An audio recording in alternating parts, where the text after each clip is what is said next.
And while you do that, I want to tell you about a book I read in college. The book was called Amusing Ourselves to Death. And I read this for a psychology class that I was taking at the time. And it was describing the cultural phenomenon happening in our world today, where no longer is the world built upon finances or money or the normal established things of previous generations. Nowadays, as this book described, the new currency is eyeballs. That they want you to be looking in a certain direction. That every time you open your phone, every time you start driving, you look at every billboard, all it is a way to grab your attention. Every television show, every app on your phone, it's all doing one thing, to bring your attention to something. Now, oftentimes that can be great. Your phone and television and all the news, there can be very beneficial things there. However, as you very well are aware of, more often than not, it can lead you in some interesting directions. It can take you down a very dangerous path. But amusing ourselves to death is all about this idea that our attention is being constantly moved from one place to another, and everyone is fighting for us to look their direction. And I was reminded of this book this week as I read tonight's passage, because we're going to see this evening that Jesus is going to be talking to a crowd that he's been talking to for a couple of weeks now. And in this conversation with Jesus, they're going to see that their attention has been moved in a direction that is not godly and honorable. They're going to see that the world has tempted them to look in one direction, and Christ is offering them the opportunity to look back in the right direction. And in that, you and I have an opportunity to reflect ourselves. We get to look ourselves in the mirror for a moment and ask the question, have I fallen into the same trap of this crowd following Jesus 2,000 years ago? Or am I keeping steady, putting my attention on the things that matter most? We're going to see that as we explore the scriptures this evening. And to do that, we need to begin with verse 22, right where we left off last Saturday. John writes this. He says, "On the next day, the crowd that remained on the other side of the sea saw that there had been only one boat there, and that Jesus had not entered the boat with his disciples, but that his disciples had gone away alone. Other boats from Tiberias came near the place where they had eaten the bread after the Lord had given thanks. So when the crowd saw that Jesus was not there, nor his disciples, they themselves got into the boats and went to Capernaum seeking Jesus." Now, I want to end there for a moment because I want you to paint a picture with me. I want you to imagine something with me. Imagine that you are a Jew 2,000 years ago. You're a male or female, you're a Jew living in Galilee 2,000 years ago.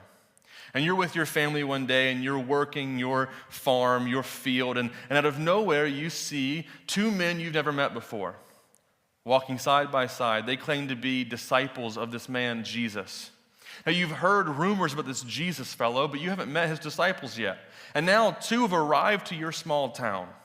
And they begin to teach, and they begin to preach, and they begin to heal your sick. And they tell you all about their rabbi, Jesus. And then, after it's all done, they leave.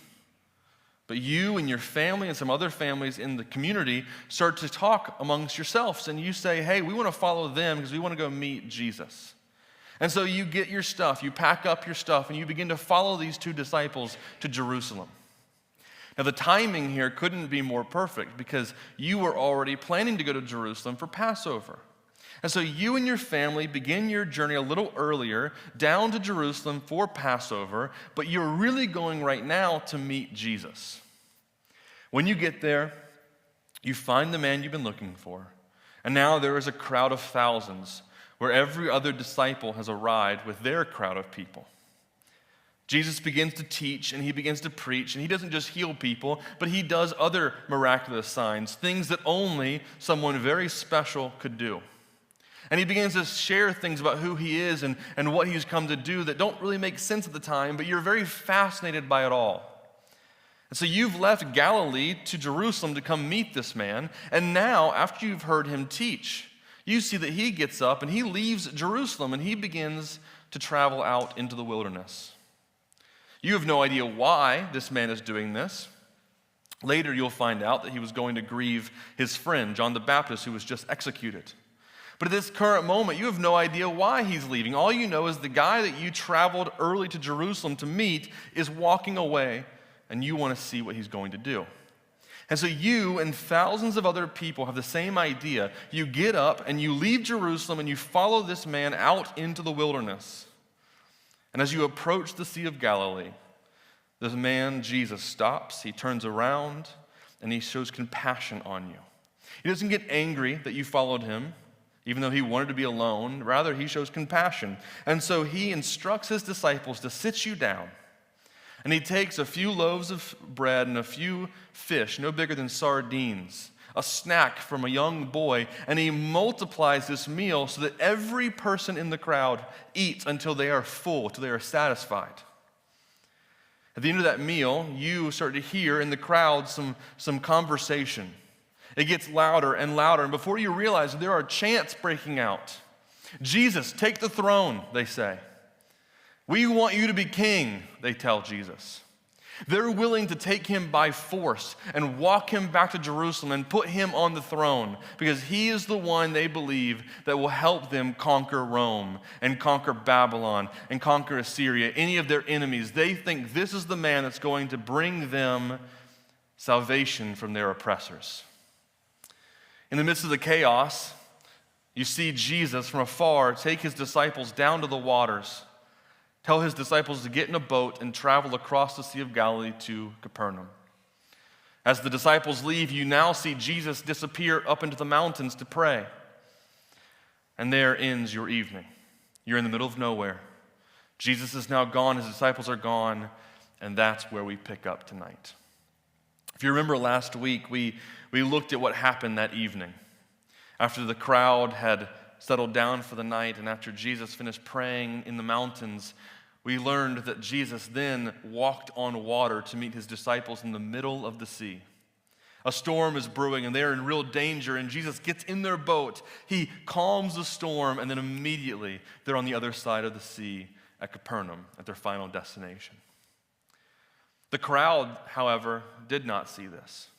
They have no idea what's happened to Jesus, and this is where we pick up tonight, and what I just read for you in verse 22. It's the very next day after the feeding of the 5,000, and that same crowd has gotten a little smaller. Some people went home, but a large portion of them are still there in the middle of the wilderness. And they wake up the next morning, and they find that Jesus is still gone. He never came back from praying in the mountains. They begin to investigate, and they look down at the waters, and they see that the boat from the disciples is still not there. It must be on the other side in Capernaum. They remember that Jesus never got in that boat, so he can't be with his disciples, logically at least. And so they begin to investigate, where is Jesus? They know he went up in the mountains. He can't surely still be there. And so they do what they logically think is right. He must either be in Capernaum or on his way to Capernaum, but we're going to go where his disciples went, and hopefully we'll find him there. That's what we've read here in these first few verses, that Jesus, or rather this crowd is seeking Jesus, and they're going to where they think they'll find him best, Capernaum. And so they get in their boats, and they begin the journey across the water to this city. When you picture that and imagine that, the way I just described it, you start to see a picture of some really dedicated, devoted people. They're eager to find Jesus. And so your first thought must be, this is a faithful group of people. They really love Jesus. They're really devoted to Jesus. And on the surface, it certainly would seem that way. But as we learned all the way back in chapter 2, it is Jesus that knows the heart of every man, and he knows the heart of every person in that crowd. And so what we're going to see as we continue reading is that although on the surface this may seem like an act of pure, faithful devotion, there is something a little deeper there. And Jesus is about to take a giant mirror and place it in front of this crowd so they can see where their heart is, what they're actually seeking. Because it isn't just Jesus, but it's something else. And we'll see that as we continue reading. Verse 25, John writes this. He says, "When they found him on the other side of the sea, they said to him, 'Rabbi, when did you come here?'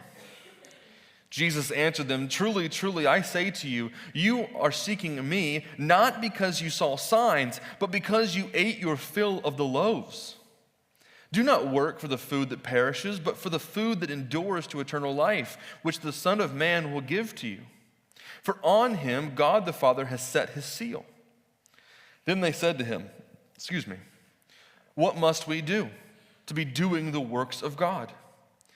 Jesus answered them, "This is the work of God, that you believe in him whom he has sent." Let's go back to verse 25 and you'll see all of these events play out. The crowd arrives to this city and they begin looking for Jesus. Fun fact, when you go to the end of this chapter, verse 59, you'll find that they found him in a synagogue. So they come up to the synagogue in Capernaum. They find Jesus in the synagogue teaching and preaching, doing what he was doing back in Jerusalem and in the wilderness. And when the service ends, the crowd goes to Jesus and they begin asking questions. Again, logical questions. Where were you? How did you get here? Last night you were off in the wilderness alone, and now you somehow arrive miles away in a city across the Sea of Galilee. How'd you get here? It's logical questions. They want to know all the details. And Jesus doesn't tell them anything. I mean, he could have told them the truth. He could have explained to them that when you went to bed, I walked on water into my disciples' boat, and I just, like that, brought us to the sea. He could have certainly gave them this information, but I'm glad he didn't, because it would have distracted from the point that he's about to make. Because he's about to tell them something, and realistically, if they would have heard what we now know, that he walked on water, that he miraculously calmed the storms, if they would have known all of that, they would have probably missed the point that he's about to make. And the point that he's about to tell them should and can change their lives forever. When you continue reading, you see that they ask that question. Why are you here? When did you get here? How did you get here? Looking for details. And Jesus, instead of answering those questions, instead he turns it back on them. And he says, "No, you want to know why I'm here, but let me tell you why you're here. You want to know about me, but let me tell you about you. And I'm not going to ask you a question. I'm going to tell you the truth. I'm going to tell you exactly what is true. I know what's in your heart. I know why you're here." And you see that in verse 26. "Truly, truly, I say to you, you are seeking me, not because you saw signs, but because you ate your fill of the loaves." In other words, why is this crowd following Jesus? Well, they got full yesterday off bread, and now they're looking for breakfast. They got a good meal yesterday out of nowhere, and now they're looking for their next meal. And for us, it seems pretty ridiculous. A crowd rowing miles over the Sea of Galilee for some bread and some fish. For you and I, that makes no sense, but you have to remember this is a crowd of people who lived in a world where the next meal was not a guarantee. Finding food and having food was a luxury. It was a goal every day to have water and have food for nourishment. And so when you meet a man like Jesus who will provide you a free meal, and even more will provide you a free meal out of nothing, you're going to go where he goes. You're going to call your boss and call in sick, and you're going to travel where he's going, because he's going to give you something that you're working your entire life to get, your next fill of food. So for us, it feels crazy, but for them, this is just reality. This man provides my physical needs. I'm going to go where he goes. Hey, he's saying some interesting things, but I'm going to go where he goes because he gives me what I want. But in that statement that Jesus is making, in acknowledging that they have followed him for food, he's also acknowledging the problem, that their attention, their focus is on something other than the priority, that their focus is on something that is missing the point. And he explains that further in verse 27. Jesus continues and he says, "Do not work for the food that perishes, but for the food that endures to eternal life, which the Son of Man will give to you. For on him God the Father has set his seal." In other words, what Jesus is revealing to this crowd is he's looking at them, and again, he's taking that mirror, he's placing it in front of them, and he's showing them, you followed me here for the next free meal. All the work that you have done to get from Jerusalem to the wilderness, over the Sea of Galilee, into Capernaum, all this work you've done is for one purpose: to satisfy your earthly desires, to satisfy your physical needs. The problem is, all this time focusing on this, they have neglected, they're blind to their spiritual issues, their spiritual needs. Jesus is not telling them that this is wrong for them to want food. He's telling them, though, it's wrong to completely ignore the spiritual side of life. This week, as I reflected on that myself, I can't help but really feel convicted personally. And if I feel convicted, I would imagine you do too. Because think about it for a moment. Is this not still one of the greatest troubles a Christian can fall into? To put all of our focus on the things of now, all of our effort on the things of right now, the work we do, the effort we put into, the things we worry about. Oftentimes it tends to be the current, the reality, the physical. Everything we tend to do tends to be about what we are struggling with right now, in this moment, what we want, when we want it. All of it is about us now.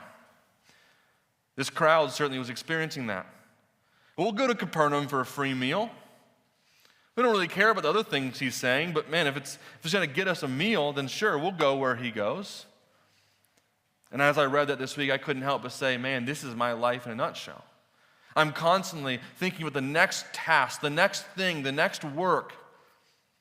And so often I don't stop and reflect on the spiritual things. Men, I'll speak to you directly for a moment. And again, this comes from my own reflection this week, but I feel it's a necessary thing to stop and speak to you. Men, I think that we are especially guilty of this.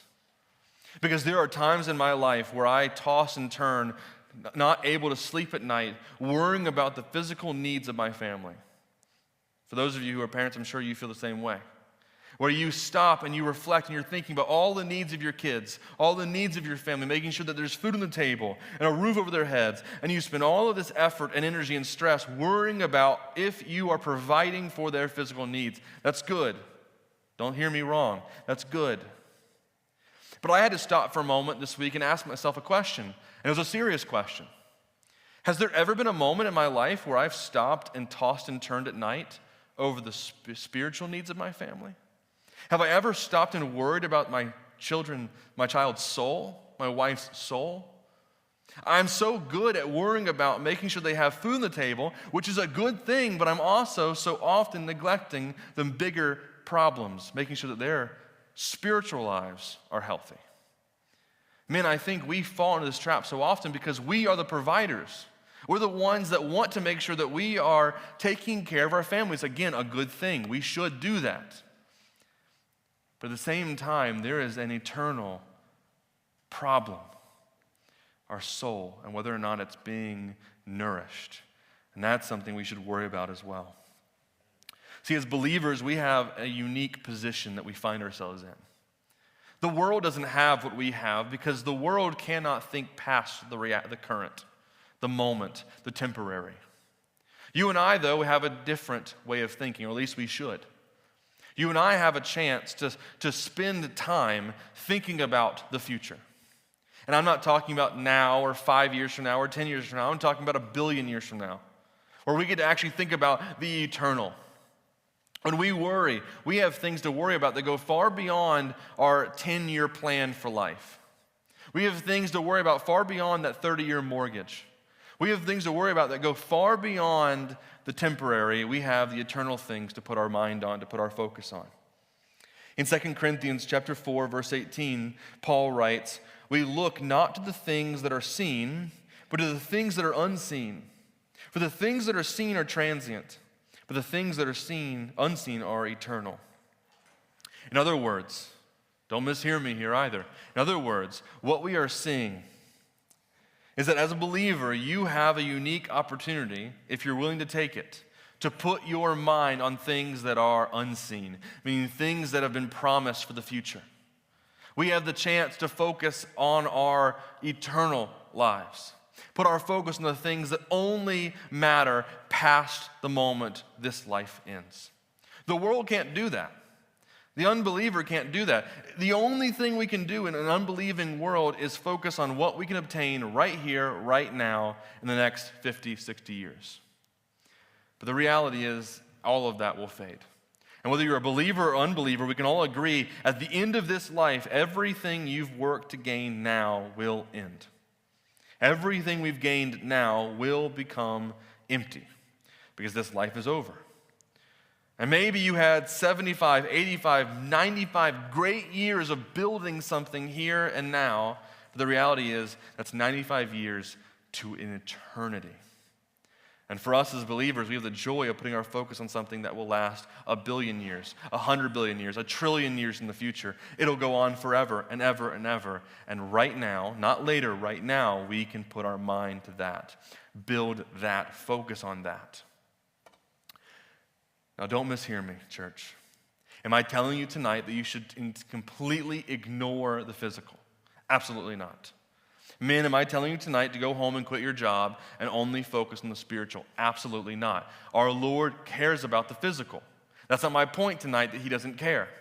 Because the same Jesus who told this crowd this also told a different crowd in Matthew 6:25 these words. Therefore I tell you, do not be anxious about your life, what you will eat or what you will drink, nor about your body, what you will put on. Is not life more than food and the body more than clothing? Look at the birds of the air. They neither sow nor reap nor gather into barns, and yet your heavenly Father feeds them. Are you not more valued than they?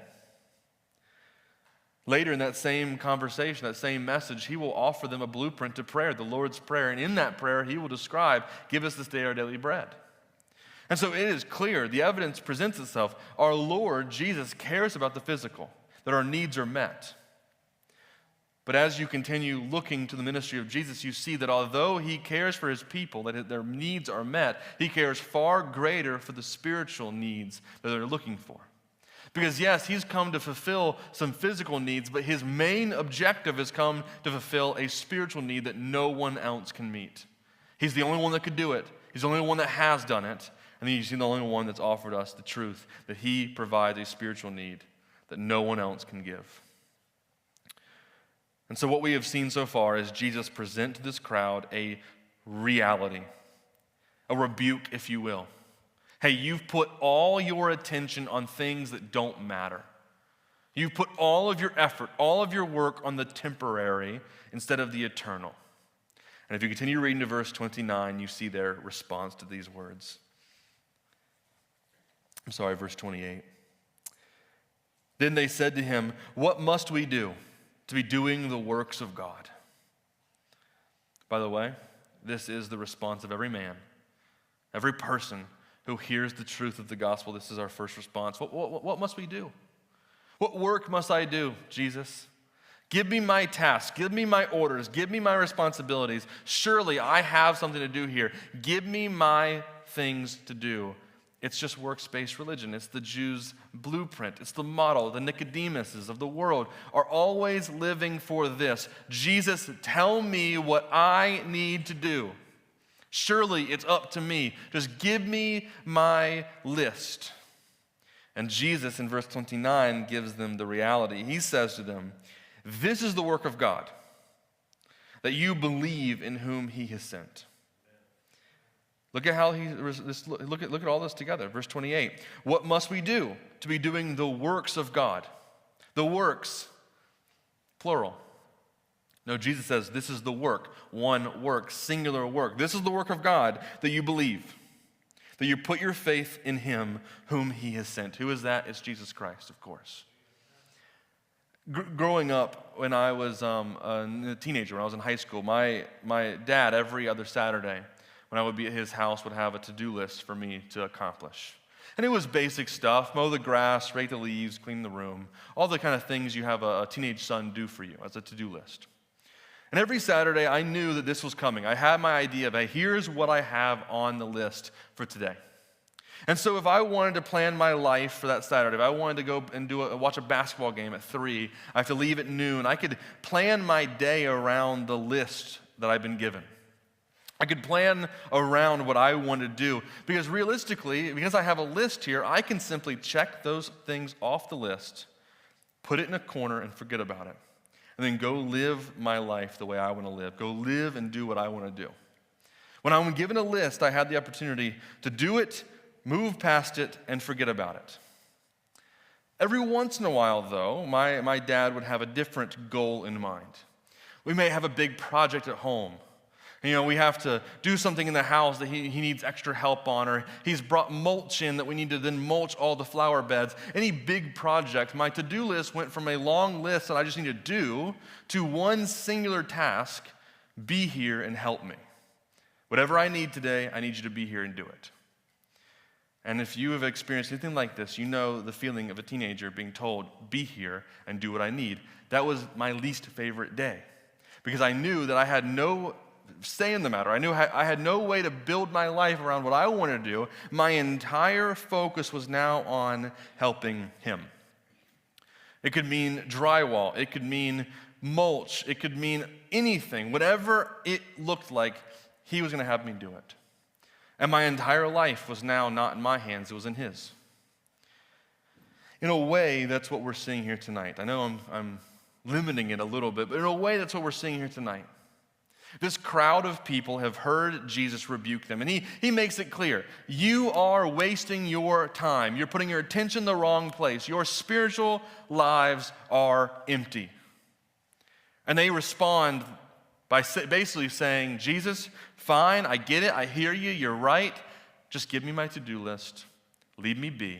I'm going to check those things off the list, and I'm going to go about and do my life the way I've always done it. Let me check these off the list. Let me do what I must do, and then I'll be spiritually satisfied, and then I'll go and live my life the way I want to live it. Just tell me what I have to do, Jesus. And Jesus responds not with a to-do list, but with one singular command: believe. It's one command, which means it seems easier. But understand what this command means. It's just like when my dad said, hey, help. It meant that my entire day was now about what he wanted me to do. When we say yes to believing, it's no longer, hey, here's the things you must do, then you can go live your life. No, belief is, this is who I am now. Jesus has offered me a solution, offered me a way to live. This is who I am now. Whatever he says goes. My Saturday is now his. And when I say Saturday, I'm talking all of it. My entire life is now his. And whatever he needs me to do, I'm doing it because I believe. I put my faith in him. See, Jesus has offered this crowd a clear explanation of what it means to have faith in the Lord.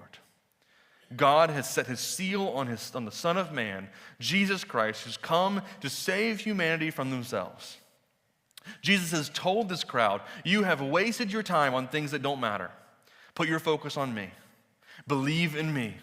It's not about what you do, it's about who you believe in and how you respond to that belief. And Jesus has laid it out for them in perfect clarity. Which then brings us to the next response by this crowd. He's offered them everything they need to know, and here's how they respond to that saving knowledge. Verse 30.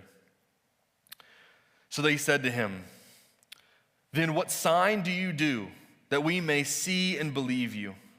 What work do you perform? Our fathers ate the manna in the wilderness.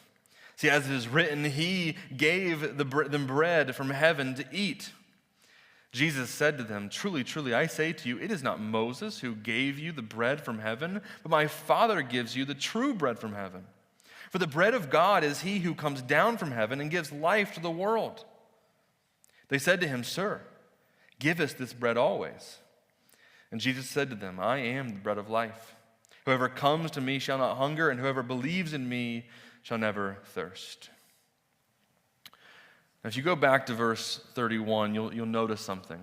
It kind of feels random at first, but this crowd makes reference to Moses.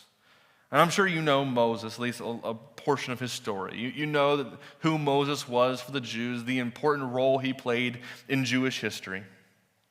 But there's a reason that they reference Moses here, and I think it's helpful for us to understand. That this crowd is looking to Jesus, and they're hearing all these things, these declarations, these proclamations by Jesus. Real, life-changing, eternally shifting statements by Jesus. And in a way, they're trying to negotiate. See, what they reference here in verse 31 is the story of Moses, through God's power, providing for the Israelites in the wilderness. For 40 years, the Israelites remained in the wilderness, waiting to enter the promised land. And during that time, God provided their needs by sending manna from heaven. Moses helped collect this, and the people were fed through God's power, through God's authority. And so this crowd is basically looking to Jesus, and they're referencing this by basically saying to Jesus, okay, Jesus, you're saying these things. You want us to believe. You want us to obey you. You want us to do what you do. What do you got for me? Yesterday you fed me a meal. Well, I remember my fathers before me, they were fed for 40 years by Moses. So you want me to believe you. You want me to put my faith in you. You fed me lunch. Moses fed my ancestors for 40 years. So tell me what you're going to do, Jesus. Give me what you're going to do for me. What signs, what wonders can you do to prove that you are who you say you are? It's nothing more than doubt. It's nothing more than negotiation. Hey, tell me what I can get from this deal. I'll obey you, sure, but I'm going to eat a few more lunches. Maybe every Tuesday you can bring me something. Maybe every Wednesday we can set this up. I need something from you if I'm going to obey this command of yours. And I love how Jesus responds to it because he sets the record straight for them. Because if you notice how they describe this, they say in verse 31, our fathers ate of the manna in the wilderness, for as it is written, he gave them bread from heaven to eat. Obviously, they're assuming that they're referencing this as if Moses just poured manna on them, and Jesus sets the record straight. He looks at them and says, no, don't get it twisted. It's not Moses who fed you. Moses is the one that brought you bread for 40 years. My father gave you bread for 40 years. Sure, Moses had a hand in it, but it's my father that supplied your needs. Don't get it twisted. You're sitting here using Moses as an example. Somehow he's comparable to this moment. He didn't bring you bread. My father brought you bread. And I've come to bring you bread on my own power. In fact, if you've been with us the last couple of weeks, you might notice a theme here. All of chapter 6 up to this point has been this one truth. Jesus is greater than Moses. Go back to the beginning of chapter 6, the feeding of the 5,000. What is this about? Well, Moses, through God's power, fed the Israelites for 40 years. Jesus, on his own power, fed the people himself. Well, Moses parted the Red Seas by God's power. Well, what did Jesus do? We looked at it last week. He walked on water himself. He calmed the storms himself. He saved his disciples himself. Jesus didn't need extra assistance. He came and did it himself. And now the crowd here is saying, well, Moses fed us for 40 years. And he's saying, Moses did nothing. I fed you for 40 years, and I feed you now. And I've come to not just feed you bread. I've come to feed you spiritual bread. See, my father fed your people for 40 years, but guess what happened to them? They died. That bread didn't sustain them past the next meal. They ate bread in the morning, and when they got to lunchtime, they got hungry. They ate bread again. And then they ate again. They got hungry again. They ate again. It was a constant cycle of eating, getting hungry, eating, getting hungry, eating, getting hungry. And at the end of it all, they still died. Because that bread was nothing more than a way to supply their physical needs. Yesterday, I fed you bread. And now you're here the next morning hoping I got bread and eggs for you because you're hungry again. That bread I offered you yesterday is nothing. It's temporary. It's one moment, and it's going to provide you with physical substance. I've come to be the bread of life. That's how he ends this. Verse 35, they said to him, or he says, I am the bread of life. Whoever comes to me shall not hunger, and whoever believes in me shall never thirst. In other words, you've come to me for bread, and you don't realize how right you are to come for me for bread. But you've come to me for one particular meal, and I'm coming to offer you eternal satisfaction, eternal substance. But again, I bring it back to my original point. So often that seems to be something we neglect.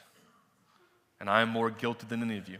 And so I speak from personal moment, and I speak from personal repentance. I'm more guilty than any of you. Because I can sit here all day long and say, I am satisfied by the things of now.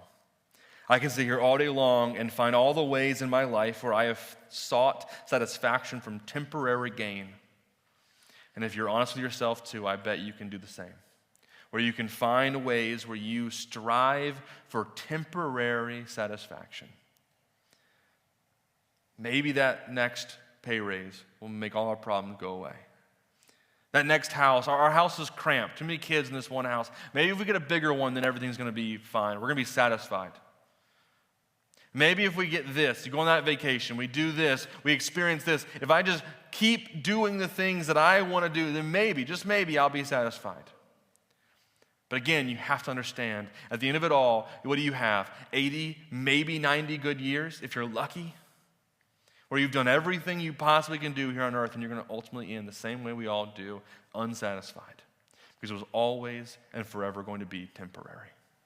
But Jesus is offering these people a much greater gift. Not temporary bread to satisfy a momentary need, but the bread of life to offer them eternal satisfaction. Whoever believes in him shall not hunger and shall not thirst.